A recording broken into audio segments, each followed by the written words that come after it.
warahmatullahi wabarakatuh. Waalaikumsalam warahmatullahi wabarakatuh. Good afternoon, everyone.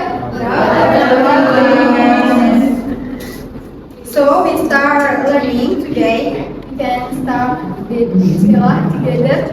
Bismillahirrahmanirrahim. Dan sebelumnya cek attendance kelas ya.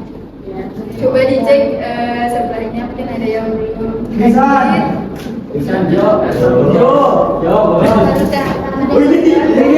Oh, ada yang terlambat ya? Cukup nggak nih?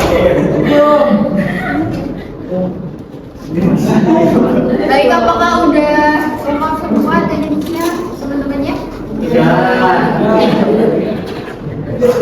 Selanjutnya, coba cek keadaan kelas. Apakah udah ada bersih atau ada sampah yang berceceran?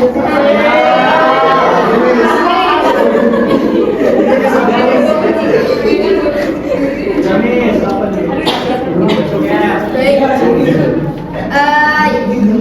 Sebelum pembelajaran dimulai, kemarin kan udah pernah belajar ya tentang teks naratif. Ada yang ingat teks naratif?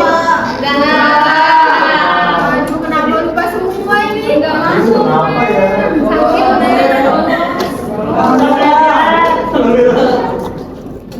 Pertama cerita yang pernah kalian lihat atau kalian tonton, Aladin, terus ada Soleh betul.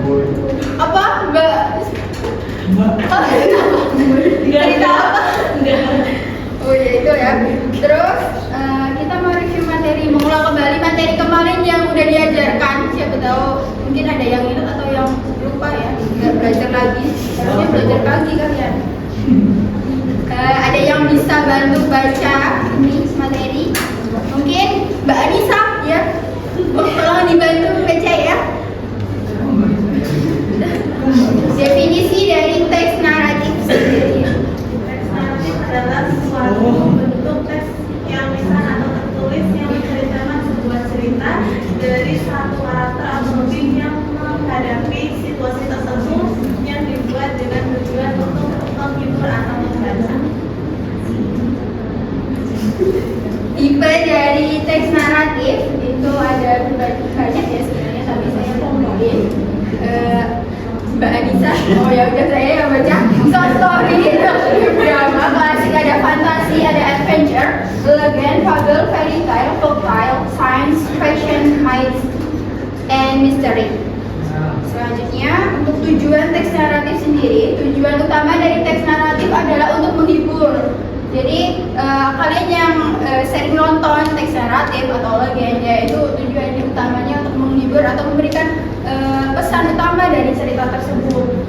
Ya biasanya untuk teks naratif ada berbagai, ada dari legenda, ada yang cerita dongeng, ada juga.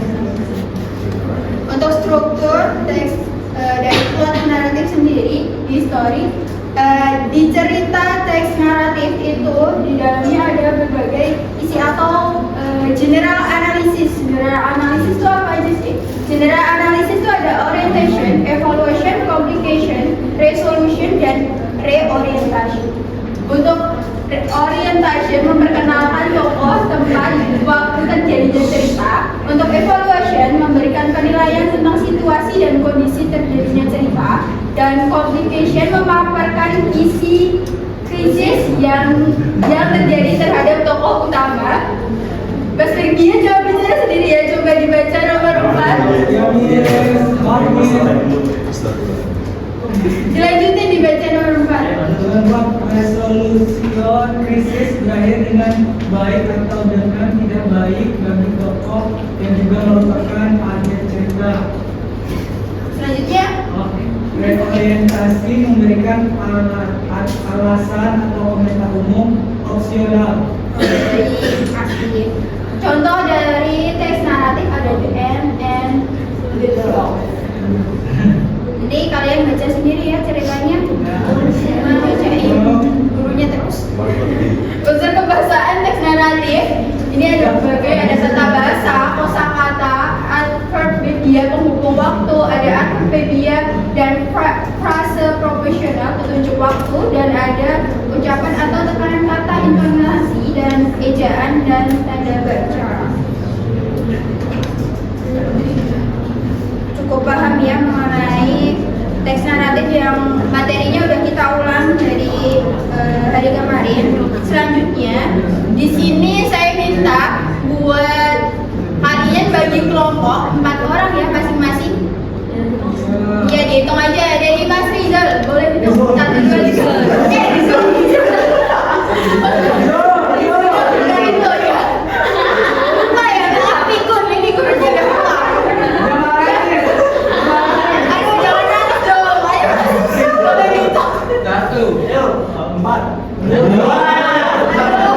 Belajar matematika lagi ya besok. 3. 2. Ayo Mas, hijau berapa? 4. 3. Belakangnya 1, 2. 3, 4, 1, 2. Ya boleh. 3, 3. 1. 3.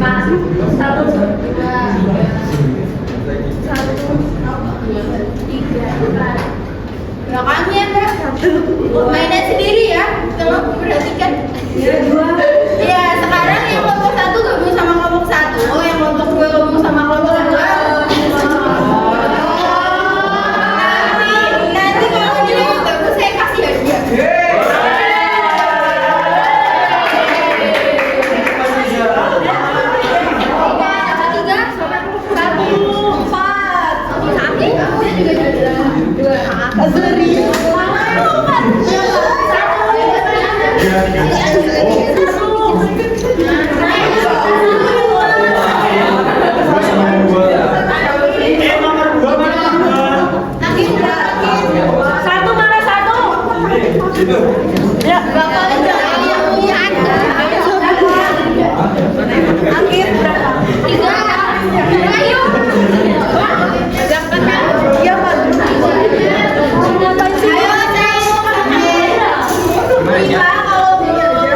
Sesuai kelompoknya nanti saya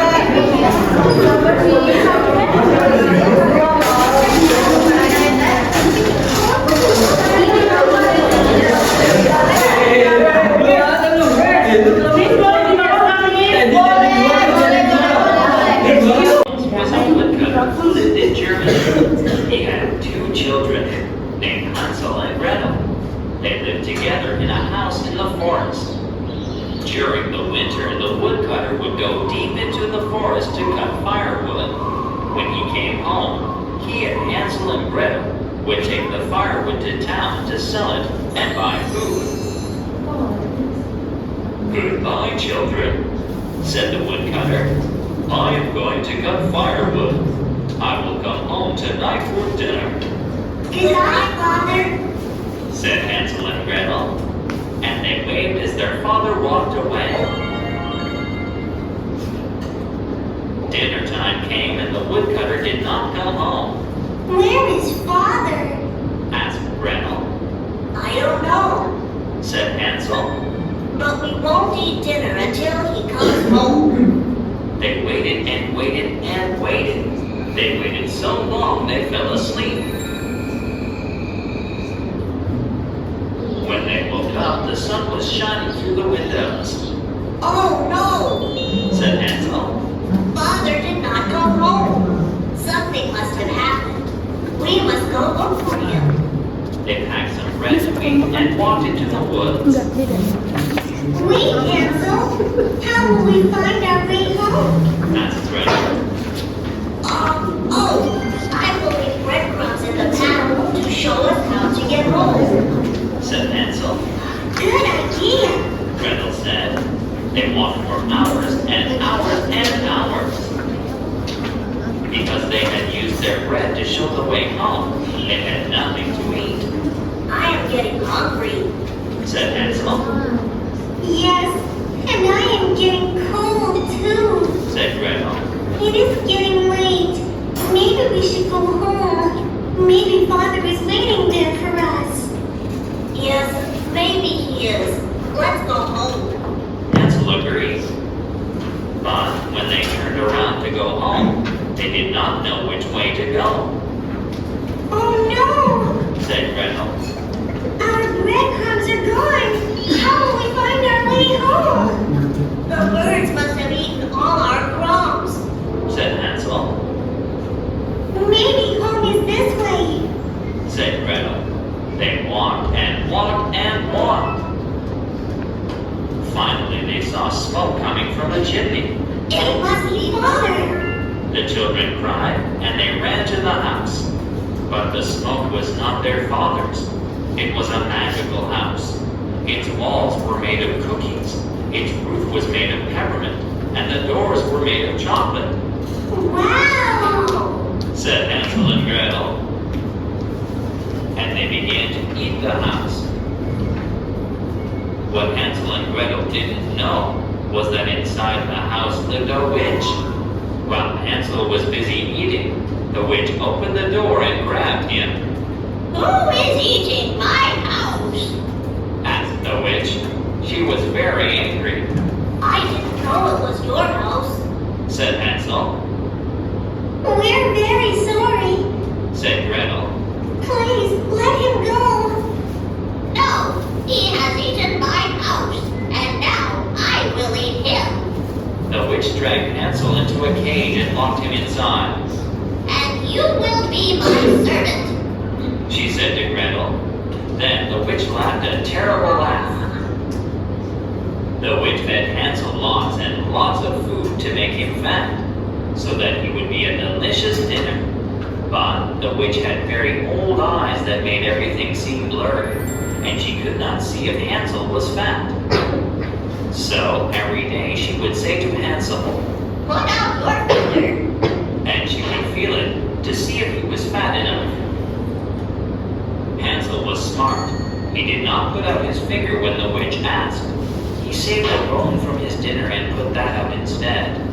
The witch would feel the bone and say, Not fat enough. Maybe I will eat him tomorrow. Gretel cried every day. She didn't want her brother to be eaten. Finally, the day came. Put out your finger. The witch asked. Hansel put out the bone. Still not fat enough. Well, I am not going to wait. I will eat you tonight. When Gretel heard this, she cried even harder. Stop crying, silly girl. The witch said, Crawl inside that oven and make a fire to cook dinner. Gretel was smart too. She knew the witch was trying to trick her, so she said, I don't know how to climb into an oven. Stupid girl. the witch said. I will show you, and then you will do it. The witch climbed inside the oven to show Gretel. But just as she was inside, Gretel shut the oven door and locked it. Let me out. Cried the witch. I promise not to eat you. I'm very sorry. Please let me out. But the children did not listen to her. Gretel freed Hansel from his cage, and they ran away from the witch's candy house as fast as they could. They ran and ran and ran. They saw another chimney with smoke coming out, We must be careful, Hansel. said Gretel. She did not want to meet another witch. They walked quietly up to the house. Just then the door opened and the woodcutter You can pecahkan problem of general analysis in here, and you can kamu diskusinya iya barengan ya. Ayo 1, 2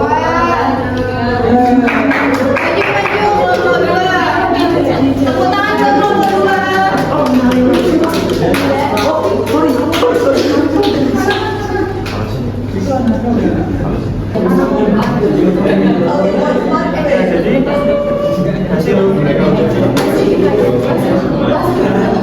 Hasilnya this communication story are yes, are yes.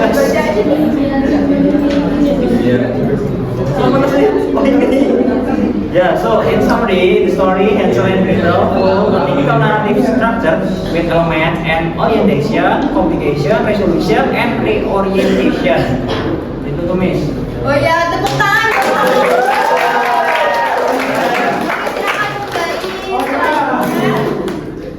Selanjutnya, ini ada kuis. Nanti saya kirimkan melalui grup kelas ya. Nanti dikerjakan bisa di rumah untuk penilaiannya. Nilai lewat itu secara individu ya. Nggak boleh kelompok. Enggak individu, tadi udah kelompok ya anak-anak. Selanjutnya. Oke, kelas hari ini sudah selesai. Kita tutup dengan lafal hamdalah bersama.